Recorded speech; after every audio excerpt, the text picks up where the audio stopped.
वो कहते हैं ना दोस्तों कि नाम कमाने के लिए सारी उम्र निकल जाती है, मगर नाम गंवाने के लिए महज एक लम्हा ही काफी होता है। और यही हुआ था 5 नवंबर 1556 के दिन, जहां पानीपत के रण में अपनी बहुत बड़ी सेना होने के बावजूद भी राजा हेमू महज एक छोटे से बैड लक की वजह से हार जाते हैं। ये कैसे हुआ, क्या थी इसकी परफेक्ट हिस्ट्री, जानते हैं आज के इस इंटरेस्टिंग वीडियो में, जिसका नाम है the second battle of Panipat. दोस्तों, सेकेंड बैटल ऑफ पानीपत लड़ी गई थी मुगलों के तीसरे बादशाह जलालुद्दीन अकबर और राजा हेमू के बीच। अकबर की बात करें तो he was the descendant of Babur. Babur एक ऐसा बादशाह था जिसने पहली बार सन 1526 में दिल्ली की गद्दी पर मुगल सल्तनत की नींव रखी। उसके जाने के बाद अपने भाइयों और कई दुश्मनों के बीच फंसा उसका बेटा हुमायूं तख्त को संभालने में नाकामयाब रहता है। बस इसी का फायदा उठाकर बंगाल का शासक शेर शाह सूरी हुमायूं को बैटल ऑफ चौसा और बैटल ऑफ कन्नौज में हराकर दिल्ली की गद्दी हथिया लेता है। वैसे इस बैटल ऑफ चौसा और बैटल ऑफ कन्नौज को मैंने ऑलरेडी दो अलग अलग वीडियो में एक्सप्लेन किया हुआ है। लिंक डिस्क्रिप्शन में मौजूद है, आप चाहे तो उसे भी जाकर देख सकते हैं। तो चलिए अब कहानी में आगे बढ़ते हैं। अब दिल्ली पर राज था शेर शाह सूरी का, जहां उसने मुगलों को हराकर नया सूर एम्पायर स्टैब्लिश किया था। शेर शाह सूरी के बाद गद्दी पर आता है उसका बेटा इस्लाम शाह सूरी। यहां तक बिल्कुल ठीक चल रहा था, मगर 1554 में हुई इस्लाम शाह की मौत के बाद सूरी एम्पायर के आने वाले सुल्तान इतने काबिल नहीं थे कि वो इस राजपाट को अच्छे से चला सके। ऐसे में ईरान में बैठा हुमायूं अपनी गुमनाम जिंदगी से निकलकर फिर से मुगलिया सल्तनत को दिल्ली की गद्दी पर बैठाने वापस आ जाता है। 23 जुलाई 1555 का वो दिन जब हुमायूं सूर एम्पायर के तब के सुल्तान सिकंदर शाह सूरी को हराकर दिल्ली और आगरा को अपने कब्जे में कर लेता है। यहां से दिल्ली की गद्दी पर अब फिर से मुगल एम्पायर स्टैब्लिश हो गया था। हुमायूं ने दिल्ली और आगरा को तो अपने कब्जे में ले लिया था, मगर अभी भी बिहार और बंगाल वाला जो हिस्सा था वो सूर एम्पायर के अधीन ही था। सूर एम्पायर के अगले शासक आदिल शाह सूरी वहां राज कर रहा था। Adil Shah was fully dependent on his army general Hemu. अब हेमू के बारे में कहा जाए तो वो सूर एम्पायर के बहुत ही काबिल आर्मी जनरल माने जाते थे। सबसे इंटरेस्टिंग बात तो ये थी कि वो किसी रॉयल फैमिली से बिलोंग नहीं करते थे। उनके पिता एक गुजरात के बहुत बड़े व्यापारी थे, और जब हेमू बड़े हो जाते हैं तब वो सूर एम्पायर में एक फाइनेंस मिनिस्टर की पोजीशन पर काम करने लगते हैं। मगर उनकी काबिलियत और कुशलता को देखते हुए आदिल शाह द्वारा उन्हें एडमिनिस्ट्रेशन का भी पार्ट बना दिया जाता है आगे चलकर।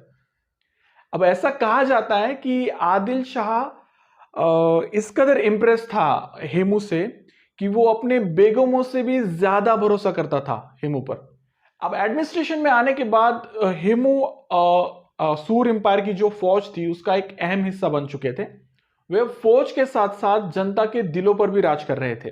उस वक्त सैनिकों को कोई फिक्स सैलरी नहीं दी जाती थी। ऐसे में हेमू ने पहली बार हर एक सैनिक को फिक्स सैलरी का प्रावधान किया। हेमू द्वारा उठाया गया यह कदम सेना को उनके प्रति और भी वफादार बनाने वाला था।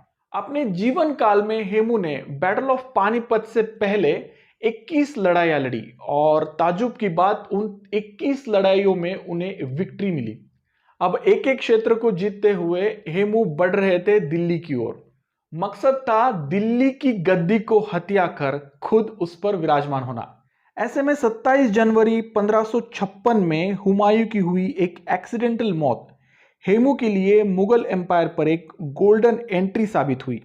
इसकी शुरुआत होती है बैटल ऑफ तुगलकाबाद से, जहां हेमू मुगलों के सरदार तारदी बेग को हराकर दिल्ली में एक रॉयल एंट्री लेते हैं। इस जीत के बाद हेमू विक्रमादित्य का टाइटल लेते हुए खुद को राजा घोषित कर देते हैं। यही उनकी सेना की भी इच्छा थी।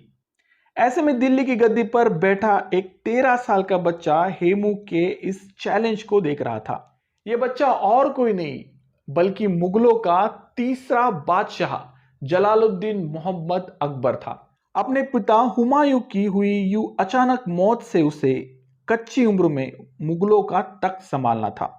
इस काम में उसका साथ दे रहा था उसका गार्डियन बैरम खान। वैसे कहा जाए तो वो बैरम खान ही था जिसने सारी बगावतों को हटाकर हुमायूं के बाद अकबर को सुरक्षित तरीके से दिल्ली की गद्दी पर बिठाया।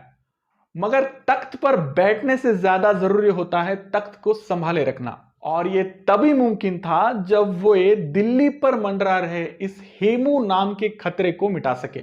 ऐसे में यहां एक ही ऑप्शन बचता था और वो था एक घमासान युद्ध। अब तुगलकाबाद में हुई वन साइड विक्ट्री के बाद Hemu was very much confident to capture the Delhi. ऐसे में राजा हेमू अपना मोर्चा दिल्ली की ओर बढ़ाते हैं। उस वक्त किसी भी जंग में आर्टिलरीज को सबसे पहले युद्ध क्षेत्र में पहुंचाया जाता था, क्योंकि ये बहुत वजनदार हुआ करती थी, इसलिए इसे सबसे पहले ले जाना फायदेमंद होता था। राजा हेमू ने भी अपनी आर्टिलरीज को कुछ चुनिंदा अफगान सैनिकों के साथ एक दिन पहले दिल्ली के लिए रवाना कर दिया।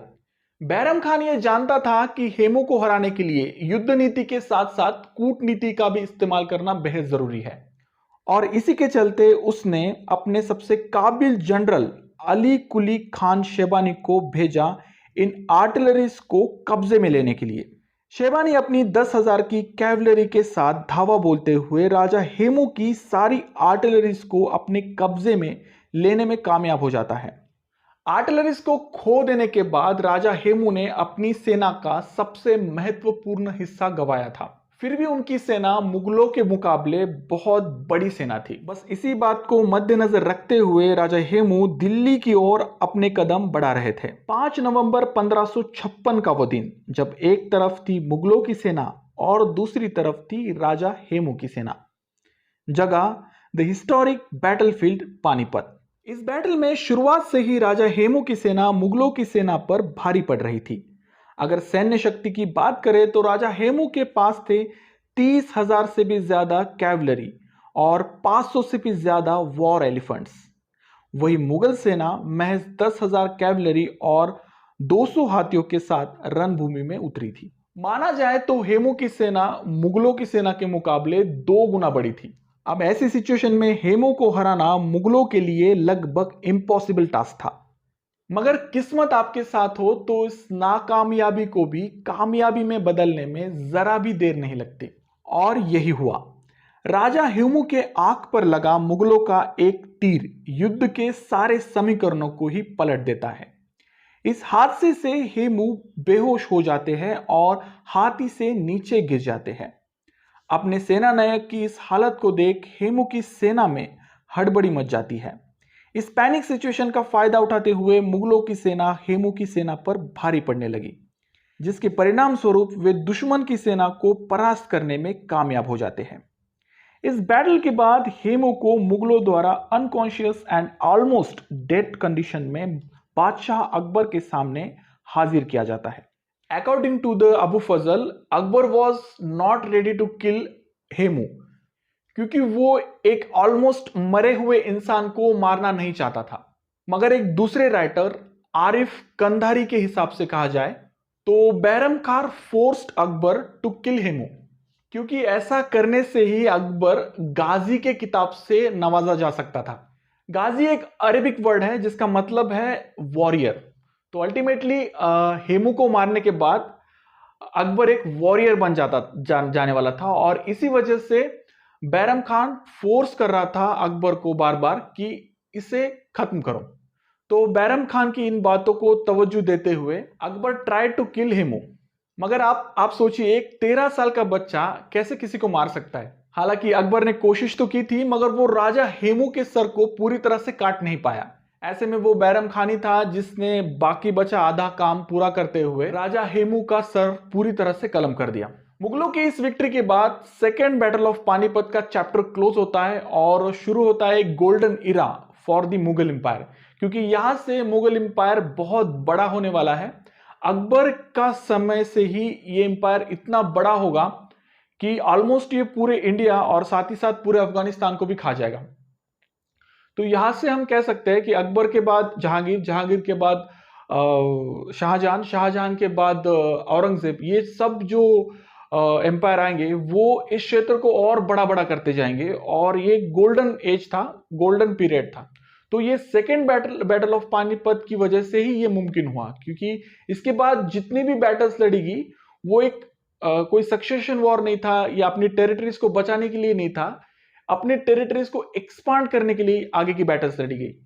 इस बैटल के बाद सबसे इंपॉर्टेंट बैटल जो थी वो थी बैटल ऑफ हल्दीघाटी, जो कि अकबर और मेवाड़ के राजा महाराणा प्रताप के बीच लड़ी गई थी। ये बहुत ही इंपॉर्टेंट बैटल है हिस्ट्री में, जो सेकंड बैटल ऑफ पानीपत के बाद हम जानेंगे। हाँ, लेकिन उससे पहले मैं अकबर की बायोग्राफी को रिव्यू करना चाहूंगा।